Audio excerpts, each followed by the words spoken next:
আমাদের আজকের যাত্রা ছিল গন্ডোলার উদ্দেশ্যে। আমাদের মূল উদ্দেশ্য ছিল ক্যাবেল কারে চড়া। তো আমরা শ্রীনগর থেকে খুব সকাল সকাল রওনা দিই। শ্রীনগরে ঠান্ডা সকালে যখন অন্ধকার সরে গিয়ে হালকা আলো যখন চারপাশে ছড়াতে শুরু করেছে, ঠিক তখনই আমরা রওনা দিলাম আমাদের গন্তব্য গুলমার্গের উদ্দেশ্যে। গন্তব্যটা যেন কোনো ছবির ফ্রেম থেকে উঠে আসা একদম সোনালি দিনের মতন। গুলমার্গ গন্ডোলার 2 ধাপ জয় করে তুষারকৃত পাহাড়ের চূড়ায় পা রাখা। বেসিক্যালি আমরা যেই টাইমটাতে গন্ডোলা বা শ্রীনগর বা কাশ্মীর ঘুরতে গিয়েছিলাম, ওই টাইমে আমরা সম্পূর্ণ বরফ পাইনি, বাট কিছুটা বরফ ছিল এবং ঠান্ডা যেই পরিমাণ ছিল সেটা আসলে আমাদের বাংলাদেশ থেকে অনেকটাই বেশি, নিয়ার অ্যাবাউট আপনার 3 to 4 ডিগ্রি সেলসিয়াস ছিল। যাই হোক, সেই কথায় পরে যাচ্ছি। শ্রীনগর থেকে গন্ডোলা বা গুলমার্গের দূরত্ব প্রায় 50 কিলোমিটার। পাহাড়ি রাস্তা, মাঝে মাঝে কুয়াশা আর হালকা ঠান্ডা হাওয়া থাকে। মনটাই অন্যরকম হয়ে যাবে এই যাত্রাপথে। আপনারা ছবিতে দেখতে পাচ্ছেন আমার ভিডিওতে, আমরা মাঝপথে মুন্সি নামে একটি রেস্টুরেন্টে আমাদের সকালের নাস্তাটা সেরেছিলাম। সেই নাস্তাটাও অসাধারণ ভালো ছিল এক কথায়, এবং মূল্যের দিক থেকে যদি চিন্তা করেন অবশ্যই খুব বেশি প্রাইসিং যে ছিল তা না। আমরা সকাল 6:30টায় রওনা দিয়ে ওই জায়গায় পৌঁছালাম নিয়ার অ্যাবাউট 7:45 থেকে 8টার দিকে ইন্ডিয়ান টাইম। আমরা এখানে আমাদের নাস্তা সেরেছি, পরোটা, আলু পরোটা, সবজি এবং ফুলকপি ভাজি, সাথে তাদের সিগনেচার মার্ক আচার তো ছিলই। তো গন্ডোলার যে ব্যাপারটা ক্যাবেল কারে বেসিক্যালি 2টা ধাপ। আপনারা চাইলে একটা ধাপ দেখেও চলে আসতে পারেন, অথবা 2টা ধাপই এক্সপ্লোর করতে পারেন। প্রথম ধাপকে আসলে বলা হয় কংডুরি, যেটা আসলে ফেজ 1 নামে পরিচিত। গন্ডোলায় চড়ে উপরে উঠতেই নিচে সাদা বরফের চাদর আর চারপাশে পাইন গাছ দেখতে দেখতে আপনারা কংডুরি পৌঁছাতে পারবেন। সেই অভিজ্ঞতাটা আসলে ভিডিওতে বা ছবিতে দেখে যতটুকু না উপলব্ধি করা যায়, সামনাসামনি দেখলে জিনিসটা আসলেই আপনাদেরকে পুলকিত করবে। আর রাস্তার যে ভিউ, সেই ভিউটা আসলে মুখে বলে বা ছবিতে দেখে বা ভিডিওতে দেখে আসলে উপলব্ধি করার মতো না। আসলে একটা সময় আমরা ক্যামেরা বন্ধ করে দিয়েছিলাম, কারণ এই দৃশ্য আসলে ক্যামেরার ফ্রেমে বন্দি করে রাখার মতো না। এটা আসলে সম্ভবও না, কারণ প্রকৃতির যে লীলা খেলা বা প্রকৃতির যে সুন্দর মুহূর্ত, সেই জিনিসগুলো আসলে চোখের ফ্রেমেই বন্দি করতে হবে, ক্যামেরার ফ্রেম ছাড়া। সো সেই কথা পরে আসছি। যেটা বলছিলাম, গন্ডোলাতে বেসিক্যালি 2টা ফেজ 1 অ্যান্ড ফেজ 2। আমরা 2টা ধাপই গিয়েছিলাম। ফেজ 1-এ আপনারা যেতে তাই প্রায় 10 থেকে 15 মিনিট সময় লাগবে। অপরদিকে ফেজ 1-এ আপনারা কিছুটা সময় নিজেদের মতো করে কাটিয়ে দেন আপনারা ফেজ 2-র জন্য ওইখান থেকেই আবার ক্যাবেল কারে চড়ে বসতে পারবেন। তো ফেজ 2-তে যেই জিনিসটা হলো, ফেজ 2-তে যখন আপনি পৌঁছাবেন সেটা অন্যরকম একটা দৃশ্যপট, প্রায় আপনার 14,000 ফুট উপরে। আর বলতে গেলে আপনার ওইখান থেকে ইন্ডিয়ান বর্ডার এবং হিমালয় পর্যন্ত দেখা যায়। তো ওভারঅল যেটা হচ্ছে, ফেজ 1 পর্যন্ত যদি আপনারা যান সেই ক্ষেত্রে ইন্ডিয়ান রুপির চার্জ হচ্ছে 800 রুপির মতন। আর যদি আপনারা ফেজ 2ও ডিসকভার করেন সেই ক্ষেত্রে আপনাদের অল অ্যাবাউট 1100 থেকে 1150 রুপির মতন পড়বে। এখানে বলে রাখা ভালো যে অবশ্যই আপনারা ঠান্ডার জন্য মজবুত ধরনের যে 0 ডিগ্রির জ্যাকেটগুলো পাওয়া যায়, সেই জ্যাকেটগুলো অবশ্যই সাথে রাখবেন।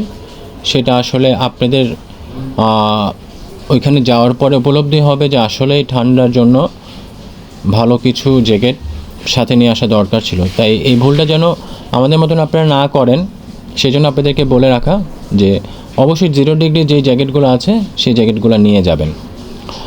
তো গন্ডোলা পৌঁছানোর আগে আরেকটা ভিউ পয়েন্ট আছে, যেটা আসলে সানশাইন পিক ভিউ পয়েন্ট নামে পরিচিত। আমরা অবশ্য ফেরার পথে সানশাইন ভিউ বিগ পয়েন্টে দাঁড়িয়েছিলাম, এবং সেখান থেকেও প্রকৃতির এক অন্যরকম অন্যরকম রূপ আপনারা উপলব্ধি করতে পারবেন, আমরাও করে আসছি।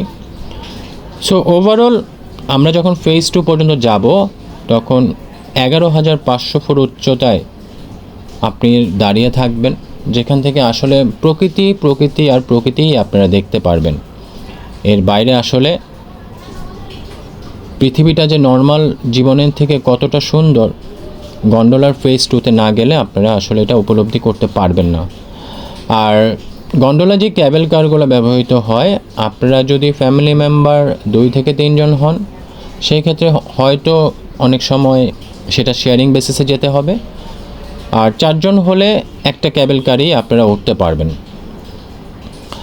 সেই ক্ষেত্রে আপনারা ওই জায়গায় ওইটা ম্যানেজ করে নেবেন যে আপনারা একটাতে উঠবেন না দুটাতে উঠবেন, একটাতে উঠবেন নাকি শেয়ারিং করে উঠবেন। তো গুলমার্গ গন্ডোলাতে আমরা প্রায় অনেকটা সময় ছিলাম।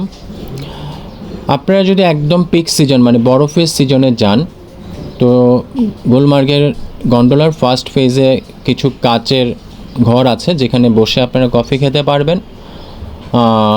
ওইখানে বসে কফি খাওয়ার জন্য আপনাকে গুনতে হবে অলমোস্ট 200 রুপি পার কাপ চায়ের জন্য, কারণ তখন ওইখানে তাপমাত্রা থাকে সম্পূর্ণ বরফের সময় প্রায় -10 থেকে 12 হয়ে যায়।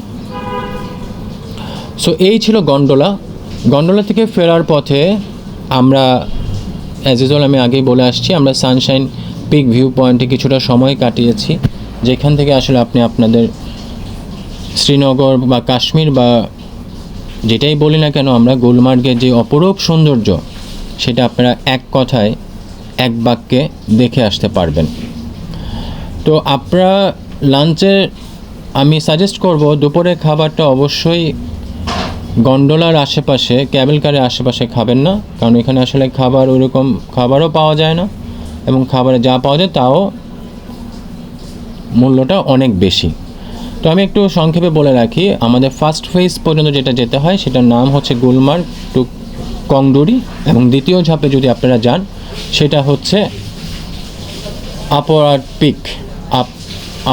ওয়াট পিক বা কংডুরি টু আপার ওয়াট পিক, যেটা আসলে গন্ডোলা ফেজ 2 নামে পরিচিত, বা আরাফাত পিক যেটাই বলেন, বাংলায় বলতে গেলে আরাফাত পিক, ইংলিশে বললে আপার পিক।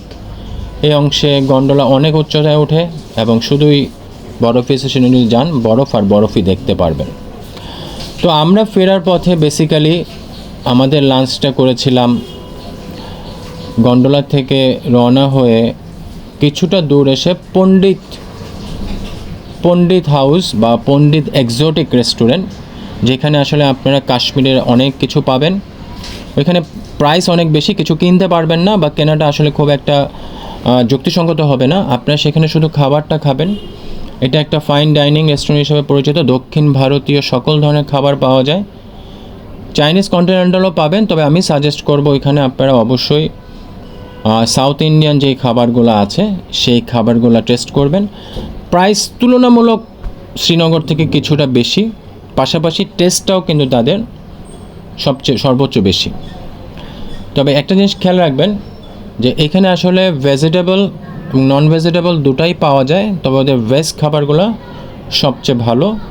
লাঞ্চের টাইমটা বেসিক্যালি 12টা থেকে 3টা, তবে আমরা যেহেতু পর্যটক ছিলাম আমরা 4:30 পৌনে 5টার দিকে গিয়েছি, তারা আমাদেরকে খাবার সার্ভ করেছে।